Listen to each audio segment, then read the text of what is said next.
Perkenalkan, nama saya Kesha Jessica Nababan, Prodi Pendidikan Ekonomi Konsentrasi Akuntansi dengan NPM 251000004. Kali ini kita akan membahas tentang ekonomi makro.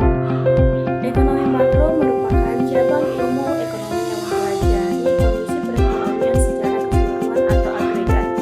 Jika ekonomi makro membahas tentang perilaku individu, rumah tangga, dan perusahaan, maka ekonomi makro membahas hal-hal yang lebih luas seperti pendapatan nasional, inflasi, pengangguran, pertumbuhan ekonomi, serta kebijakan pemerintah dalam mengatur perekonomian. Tujuan ekonomi makro adalah memahami bagaimana suatu negara dapat mencapai pertumbuhan ekonomi yang stabil hingga pengangguran rendah, harga-harga yang terkendali, serta keseimbangan dalam kegiatan ekonomi. Ada beberapa ruang lingkup utama dalam ekonomi makro. Yang pertama adalah pendapatan nasional. Pendapatan nasional merupakan total nilai barang dan jasa yang diperoleh oleh suatu negara dalam periode tertentu.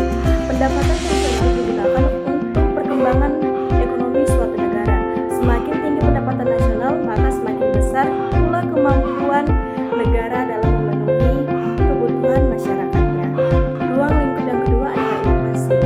Inflasi adalah kenaikan